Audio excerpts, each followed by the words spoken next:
Ist alles klar, Herr Alles Kommissar? klar. So this is what a software engineer would typically have. The source tree here is the code that he goes through or she goes through that sits on his computer. So usually it's something, you know, you've used SVN, you've SVN checked out the code, it sits somewhere and you're scanning through the code is what you want to do. So the first thing that you want to do is pretty much point at the source, the root of that code. And here what we have is just an example of CPP and CUTF, blah blah blah, C#, Java. Usually it's not organized that way, right? Usually it's organized, you know, application and then jars and then projects and modules and the database part and the resources, right? I mean, this is just for the example. I'm not going to take a customized code and run through it here. So just for the example here, so we have some code that's in Java, and it could be a module for web app, for example, and then it may use some JavaScript. The important part is you're starting your project at the top of what you're trying to analyze. Now you may organize 2 or 3 different projects, or 10 different projects, depending on how you want to slice and dice your analysis. You don't have to have one project, obviously. For each one of the scans need to be targeted at a specific language. So here we have a C# scan that goes after C# as part of the as part of the source. Pretty self-explanatory, I would assume. You may actually have modules that have both C, C++, C#, others that may have JavaScript, Java, JSP, right? And that's kind of the entire module that you want to go after. So what you would do then is you would create, for example, a JavaScript here. Well, that one is invalid. That would go against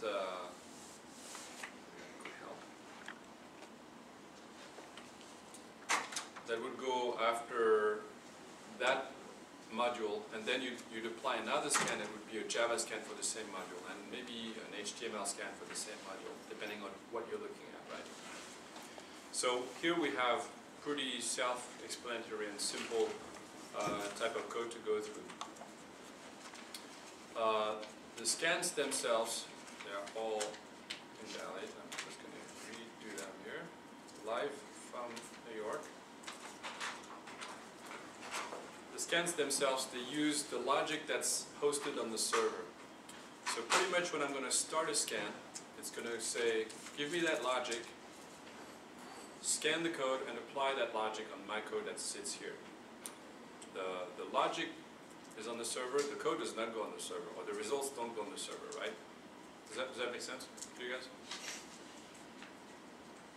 And then you can configure or refine the rules that are on the server to say, well, I want to go after that code and scan it specifically for how that application has been set up.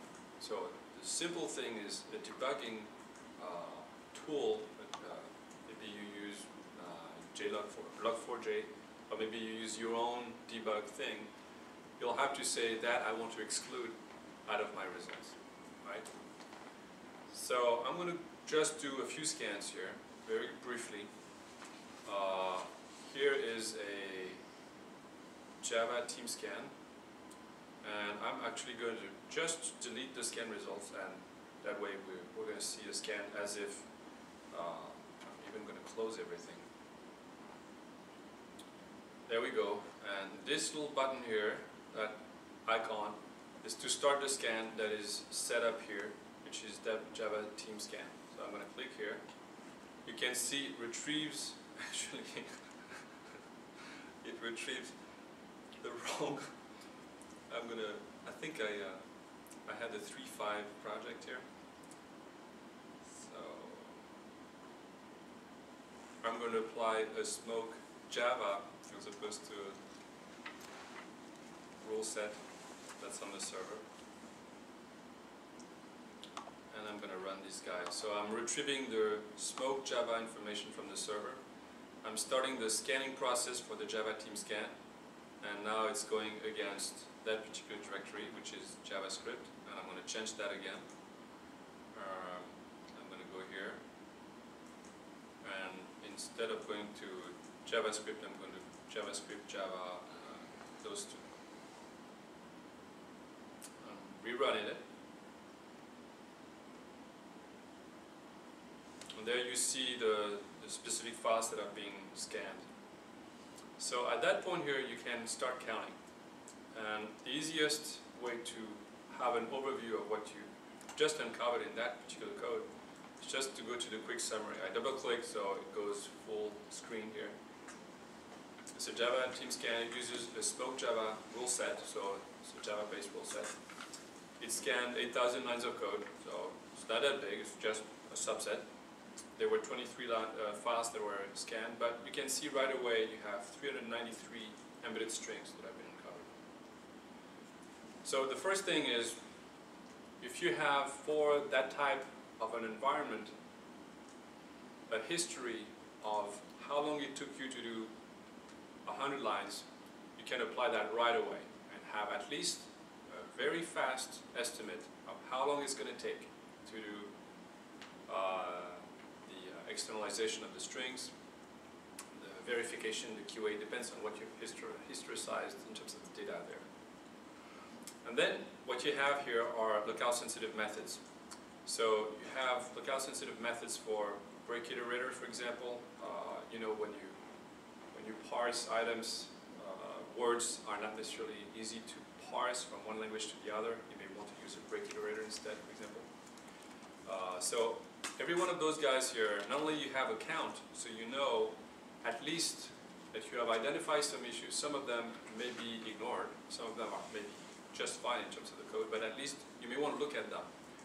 And you may have estimated that previously in, again, that environment, it was about a third that you had to deal with, and it was about a third that you had to put in the project plan. So you have some metrics that you can apply, and you can apply those metrics, or you can go one by one and check that for that class of locale sensitive methods, you've identified a way to deal with them, or you can ignore them. Does that make sense? Right. And then, yeah, I'll do that a little later. And then general patterns, there are no general patterns, but you can see that there are GIF files and HTML files, there are static files that are out there. And you may want to look at those files to see, well, do they contain text? Are they fairly neutral in terms of their content, their images? It's not an eagle on a mailbox to say mail, it's something more generic, because in France, eagle on a blue background doesn't mean anything. I don't know about New Zealand. It doesn't either. not that I'm aware of. You have a horn like in Norway, or? What for? For the mailboxes, when you see a mailbox, what does it have? What kind of color is it? Normally it's a little picture of an envelope or something like that. You have an envelope on the mailboxes, I see. In France they are always yellow. So if you see a yellow box, that's a mailbox. The other thing that you may want to do here I'm going to go to decimal format. I want to click here, and it's going to bring up help for the software developer to kind of identify what is the issue, what could be a potential issue with it, and what could be a potential fix. So the I18n issue here, the zero argument constructor produces an instance of blah blah blah. And if you have this type of a code, you may want to do first, well, get the locale of the user, for crying out loud. And please use it when you do number formatting. Thank you. Of course, we're very polite. That way, not only do you identify the potential issue, but you also help the I18n engineer see what could be a potential solution. And that's useful. Here in Java, it seems pretty straightforward, right? But when you have to deal with 3 different languages, you may not be an expert at 3 different languages. It may be helpful for you to have some context information in terms of what those identified potential issues are. So the real workhorse of this UI here is the scan results here. It's this guy. This guy gives you, for a file at line 822, there is an issue there, and you can notice that there has been a categorization of issues with embedded strings, locale-sensitive methods, general patterns, and static file references, right? Those are the big things that you want to count, and that you want to also fix at some point, I mean. So here, a string, and you notice that a string starts with a quote, which is in Java the beginning of a string, and then it has a symbol for a comment in Java, but that's too late. It's part of a string. It's really a string. So you've identified some things here, and you've identified also cat.debug. This guy here, maybe you want to deal with it, maybe you don't want to deal with it. So let's go in the case that that cat.debug here, you're not quite sure. You're going to double click on here, and it's going to tell you, here is the statement that I'm using, and I'm going back to the engineering team who developed that software. I'm going to say, you know what, this looks flaky. This is probably something I don't want to externalize. Is that right? And it's going to tell you no, or yes, or you're right, or let me think about it. Let's say that you don't want to deal with any of cat.debug. So you have a class of action that you want to take for cat.debug.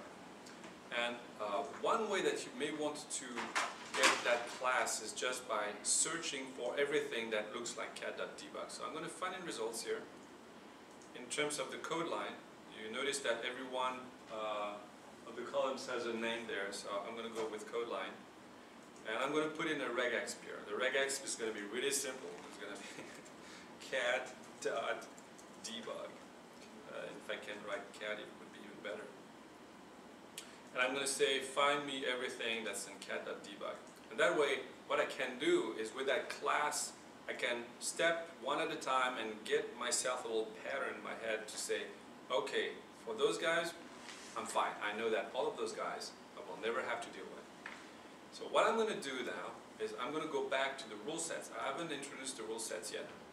I'm going to do that now. I'm going to go to the rule set, and I'm going to say, every time there is cat.debug, ignore this. So, I have a lot of, I'm sorry, I have a lot of rule sets here. So I need to remember which one I was using. I think it was Smoke Java, yeah. So let's go to my, yeah, we're not seeing everything here. We're just going to Smoke Java. And what I want to do is we were looking at embedded strings, right? So those are rule sets, and rule sets, I'm just going to go through them quickly here. First of all is, when you scan directories, what source file extensions do I want to scan? So this is not really a rule, this is, what do I scan for? What am I looking at?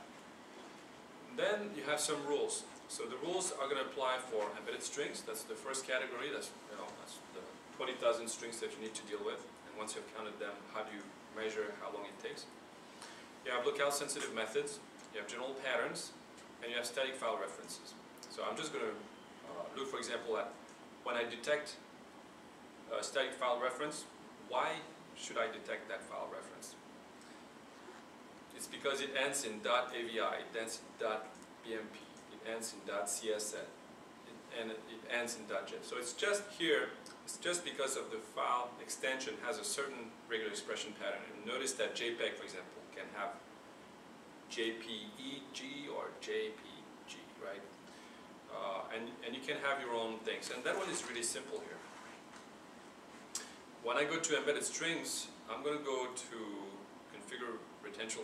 Some patterns I always want to have in my result set. And I'm going to talk about things that are filtered as opposed to things that are active when I run that guy, right? And then things that I probably don't want to have as part of the active, so things that I want to filter out of my active results. And here you see that true, false, if it's a string that only has that, only has the word true or false, we consider here that it's a programmatic statement, it's not something that needs to be translated. And this is a simple example, one that I, XML, XSL, text, temp, things that are going to be like this, images.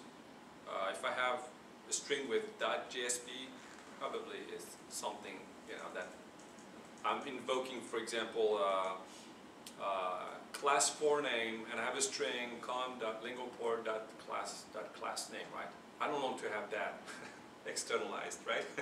It's technical. It looks like it is a string, but it is technical.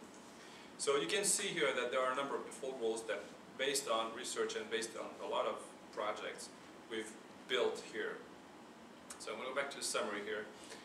And what I want to do is now filter out. So I'm going to build a filter. And that filter is going to be specifically for my cat.debug that we've seen a little earlier, right? So I'm going to create a new string line filter here. I'm going to say, where are we sent up? Oh, world where? World where? World where debug stuff. And now I need to give a real pattern. So cat \dot debug. The \dot means it's a dot. It's not just any kind of a character. And get technical debug out of my active sets. And if I want, I can have a help page. I'll say HTTP there. I have one here for Objective-C messages. That doesn't apply here, but that way, if you see that, you could click on that, and it would take your I18n engineer who works on it. It would take you to that particular help page. So you could do that too, right? So now that I have created this guy, what I want to do is go back to my sets here, and what I've shown you so far are things that are active, that are red dots. I'm going to show you now a little bit under the cover things that are filtered, only things that are filtered.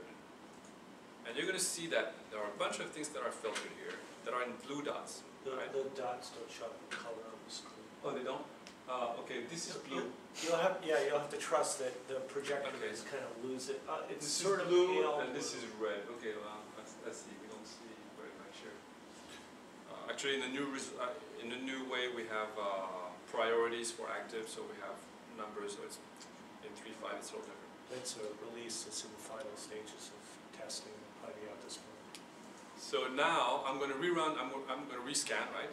And you see that here I have on Java ID correspondence method here I have this cat.debug.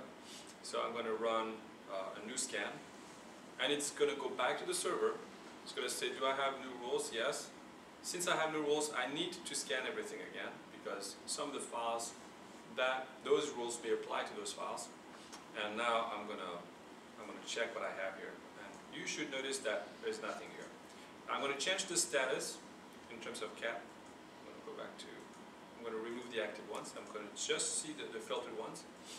And now I'm going to look for cat.debug, and here's the guy that I've just filtered out. So what you're able to do is, for the specific environment, underlying classes that you're using for exchanging messages with an XML file or for something else, you're going to filter that out, but it needs to be specific to you. It cannot be just, we don't know everything that has been done in your software. So there is the base things that are the default rule sets that will help you go through and identify issues really fast, and then you'll have to refine that with the specifics around your environment. So that was one class of active issues. They will be dealt with the rule sets. They'll be filtered out. But some others, you will need to change the code. I mean, let's face it, it's software engineering. It's not just marking. So I'm going to go here, and maybe this does not need, for whatever reason, and again, it's a discussion with software engineering that has developed this particular functionality. For some reason, this guy does not need to be taken care of. I don't know why, but he's got a great reason. We don't need to externalize that string. So for that, I can say, well, I'm going to ignore it. And if I ignore it, it disappears from the list of items that I need to deal with. maybe that's the way you want to deal with it. So I've ignored it, it's gone. For this one, I want to actually change this thing. So I want to externalize that string, or I want to externalize a class of strings, or I want to externalize all the strings that I have here. So at some point, when you're happy, when you've ignored, when you've filtered out, at some point we'll get to the set that you need to externalize, right?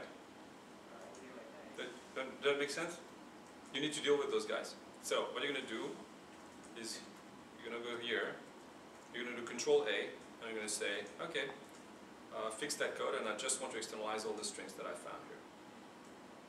And it's going to come up with that window with all the strings that I want to externalize. And maybe I notice here that this one, I don't really want to externalize that one for some reason.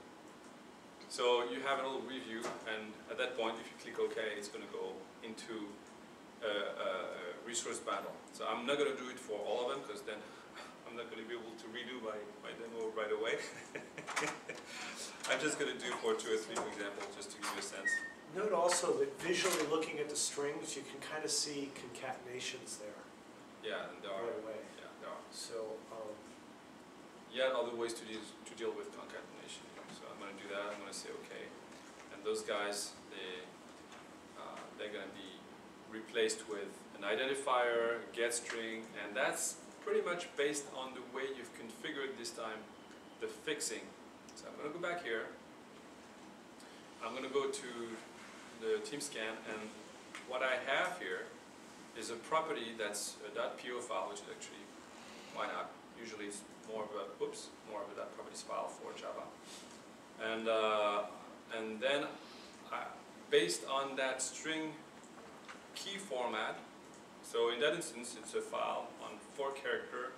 The string itself that was inline in the text there in the source file on 7 characters, and an ID that's generated. It's creating a unique ID, putting it into the resource file, which is in that instance it would be I18n properties, for example, and giving a retrieval method that will be like like a singleton, for example, and a specific class like get string of key, right?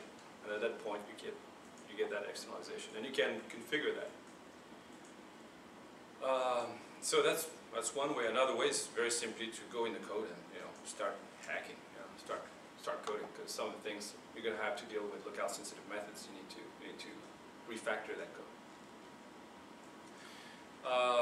The other thing that is of interest, actually, even before I went directly into the tool, what you want to do is analyze a little bit what are the components of what has been handed over to you. And to do that, we have what we call the file inspector. And the file inspector is very simple. It will tell you all the different endings. It will look like this. It will create a report. That report will say, well, you have some ASP.NET files. And why? Because you have that ASPX files. You have 4 of them. Why do you have 4 of them? If the guy told you it was all Java, you better know. Because maybe you don't want to deal with that. Or maybe those are really important. And maybe that's an installer, for example. We talked about installers. They usually have a different framework than the real application. So at some point, not only do you want to look at, for example, the web, how many JSP files I have, but also what kind of rule set I would like to apply to those particular files. So in other words, for things that are JSP files, what is suggested here is to go with a Java rule set, an HTML rule set, and a JavaScript rule set on the same files, on the same directories. And that way you can go at the HTML part of a JSP, you can go at the JavaScript part of the JSP, or the Java side of the JSP.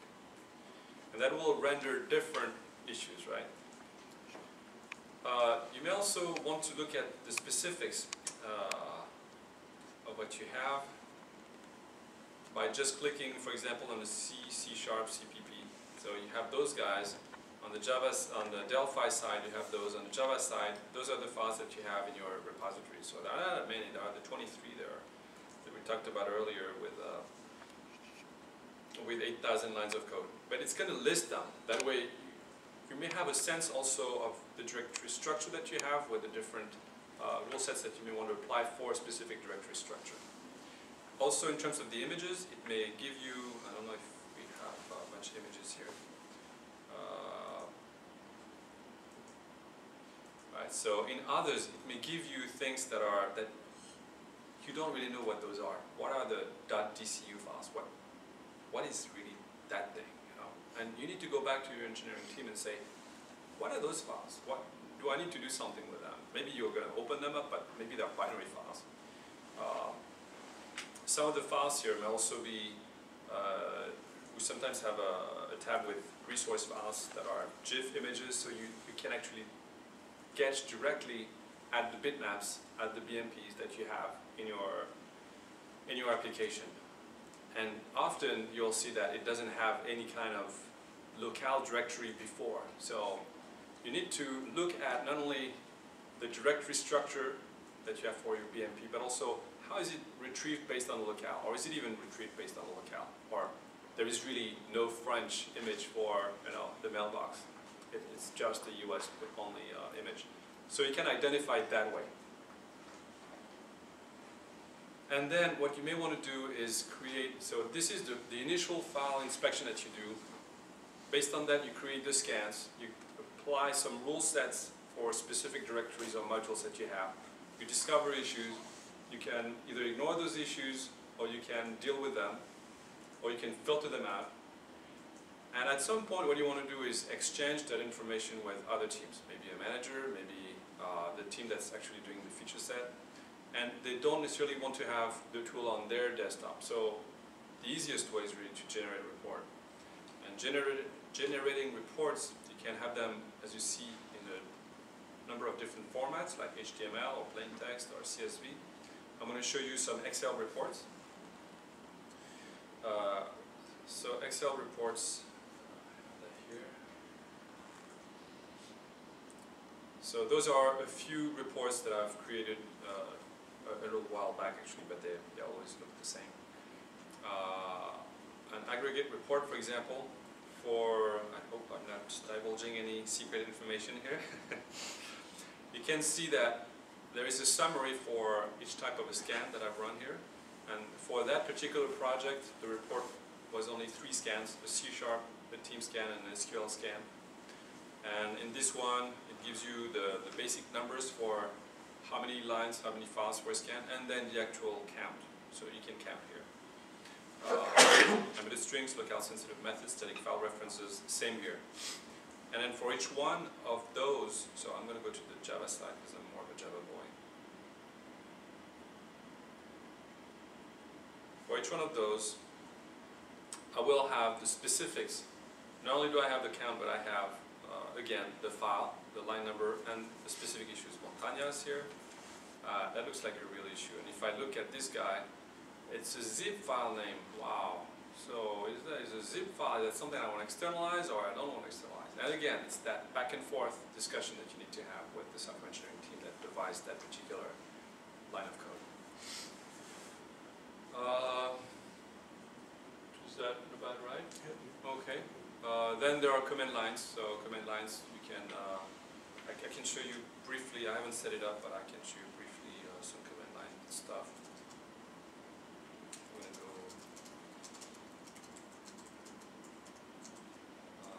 maybe here. Yeah, why not? That works actually. So what I'm doing here is I'm executing some command line, and I have, yeah, of course I didn't set it up, so I'm going to set this.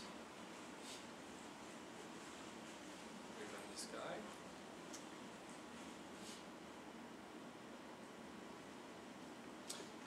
This one here, it says, give me the list of the projects that I have for my Globalyzer projects. And here, don't read everything. Some of them should not be read. But you can see there is the I18n demo here from Mail, Delphi, Unicode, production server test. And then what you want to do is, well, let's run, actually I would have to, let me do it more scan and report. So I don't remember if I've set that up properly for the particular project that I have here, but this one is pretty much run the scan and report and create me an Excel file. That's what it should do, but I don't know if I would need to look at it more carefully here. I'm just going to try it, but I'm not quite sure what it's going to give, because I'm not sure I gave the right arguments compared to the particular project that I have here.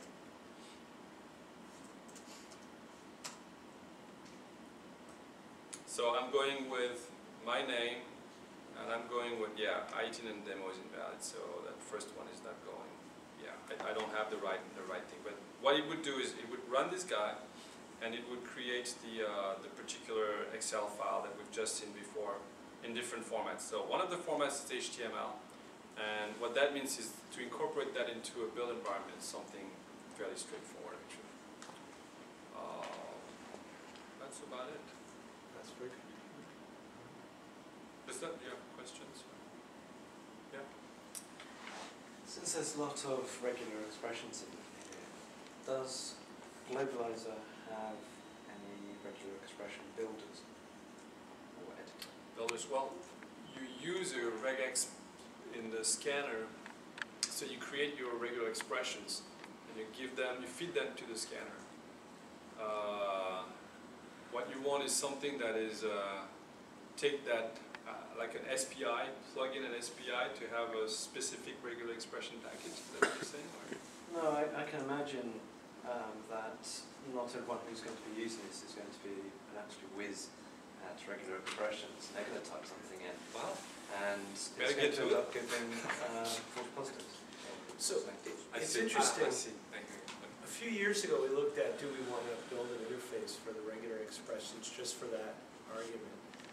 And, you know, it was one of those feature-focused things that we decided that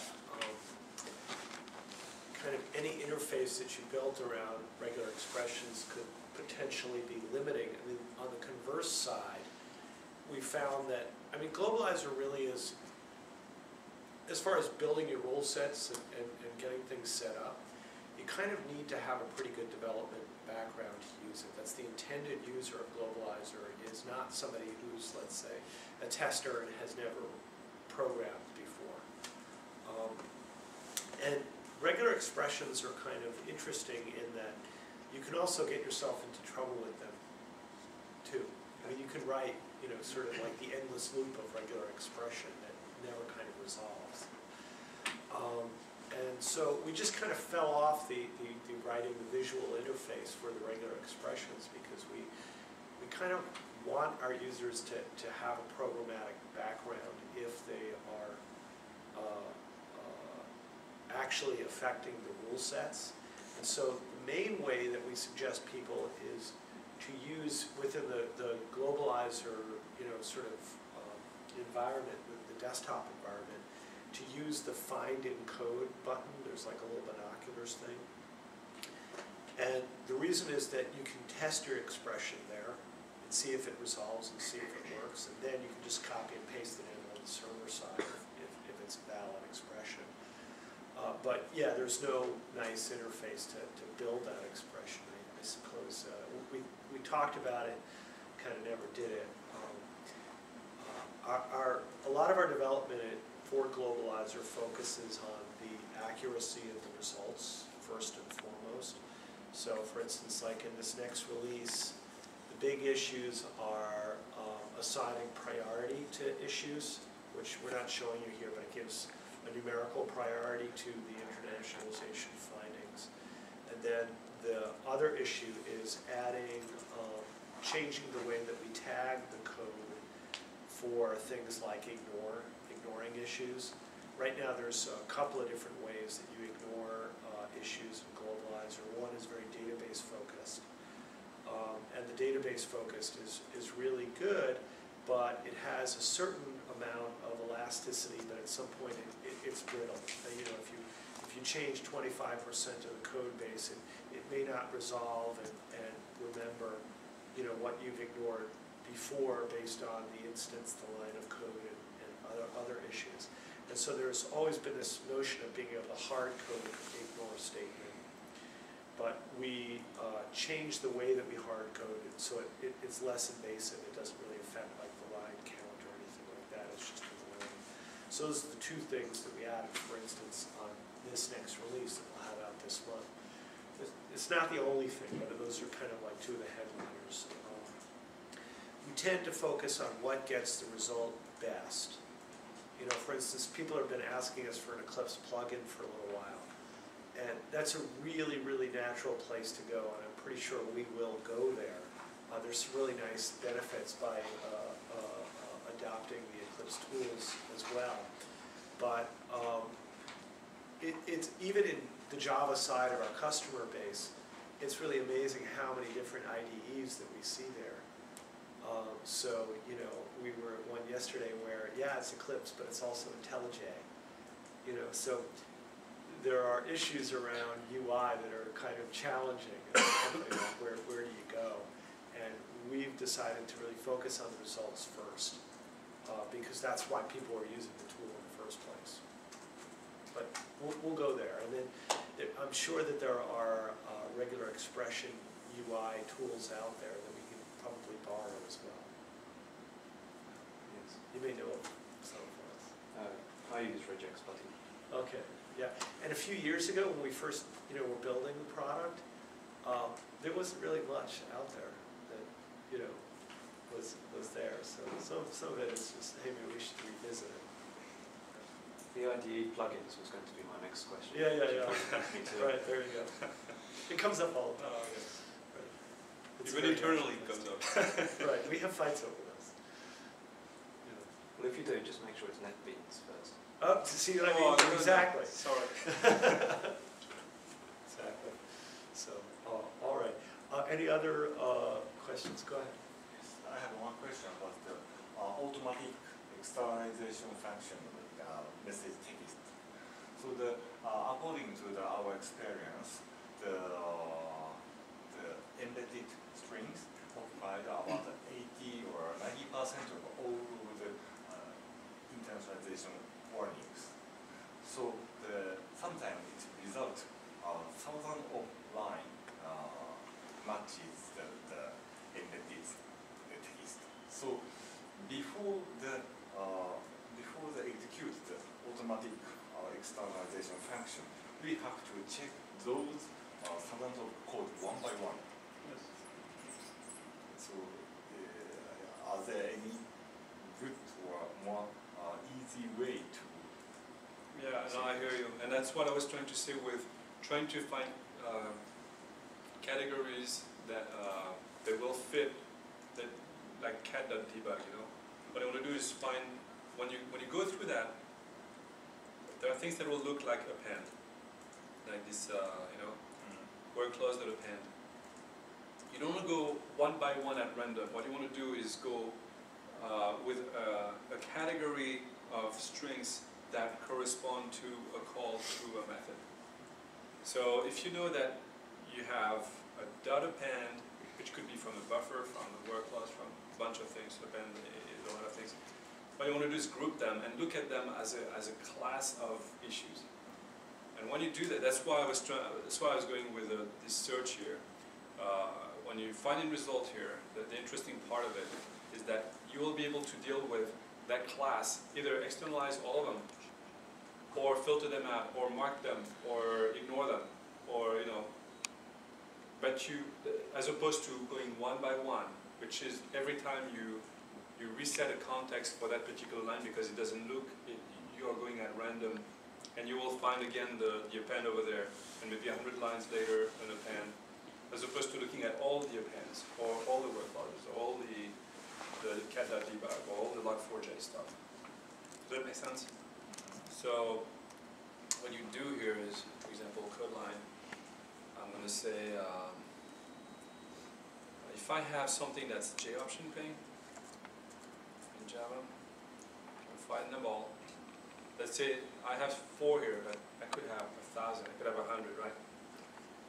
If those, I can go 1, there's something, 1, there's something, 1, there's something. Okay, I'm happy with the way it's done, and I know that for J-option ping, I always have to extract them, to externalize them. Then I'll do that search, I'll group them, and here I'll do the externalize the string only on those. So to fix the code, I'll do that here. And it will, well, I redid something. But I will only do the externalization of the strings on those particular ones on that class. Does that make sense? So that way you can go chunk by chunk, maybe 100, 200, those guys I ignore, those guys I filter out. Yes, I can understand what you say. Yeah. But I'm now promoting these technology to our colleagues, just our members. So they asked us so the 100% accuracy of the checking the result, because if we don't, we cannot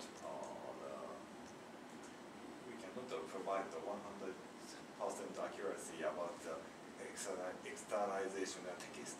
So after the replacing text, they have to do the all evaluation or test. So there is another part. So we haven't talked about everything here in the tool. One of the part here in terms of the tool is called pseudo-judo, which is pseudo-localization. So what you can do is once you're pretty happy with your resource files and you feel pretty good about it, you can pseudo-localize the strings. That way you'll have a marker. The thing is, I did do an invalid project. You'll have a marker that you're going to put either in front of the string that exists or in front and the back. You're going to give an expansion how, if you want to grow it by 30% or give it about the same size of the string. And that's going to create a resource file that is going to be pseudo-localized that you can then run through it. So you have the upfront look at the code to try to identify issues by categories and go through them in a more coherent fashion, and then you are the back end, which is okay. Now that I'm pretty good about it, let's go through the pseudo localization and exercise. It's still not complete, right? There's still but that's one step that could help you with that goal. We also use the string reporting. Let's say we're on a service project. We'll report the strings, and first we visually go through that report and we make sure that we like that report. We'll show it to a client before we go and we externalize. And we'll just generally we have to walk them through the report because they won't want to spend the time in detail. But it's just a good way of validating, look, this is what we're doing. And they can visually see this is what we're doing. These are all the strings. And again, seeing the strings all together rather than sifting it through in code really helps you concentrate on, like, is this real or not? And then once you know it's real, then you can take large amounts and do it in a batch. But you can never really do like what he did before, where he just indiscriminately grabbed a bunch and he just externalized. You have to look. But the part now that takes time is not the actual externalization and the bookkeeping one by one. That's quick, but the visually reviewing, that takes a little bit of time in setting it up. I know that like one of the metrics that we use on a service project is that string externalization, we go something like 600 strings per day. That's a common metric that we have, and that includes time to review them, and set it all up, and then boom. The actual externalization is like a minute. The other thing here is the QA side. So if you want a tool that will guarantee that you have 100% of the strings out and not 101 and not 99%, it's going to be tricky. But you need to build in your project plan the QA. It may be QA from a pseudo-localization perspective to go through your code, maybe linguistic QA also. So it's not just the tool. You have to have the overall process, I think. That's 600 strings a day. I think this is a bit of a dodgy question, but how does that compare, roughly speaking, to the effort that needs to go into properly translate those strings once they're externalized? What I'm kind of keen to understand is, it feels like you've got this kind of hard technical work that happens up front to change the code base to support internationalization. Once that's done, you've still got to replace those strings that now may be Right. sitting in external resources Right. to cope with the contextual changes Okay. and different representations across different languages and locales? Well, that's a great question. I'm going to visually show some of that after our break. But what we tend to do on projects is get some of that work that's waiting for translation done up front. So one of the first things we'll go after are the strings, because that's depending upon somebody else doing their work. So, you know, if you're going to be working on a large application, you want to deliver, you might be going through module by module of the code, but you want to attack the strings first so that you can send those off for translations, so they can start to do things like build their glossaries and the like, and then actually building the translations, they have lead time.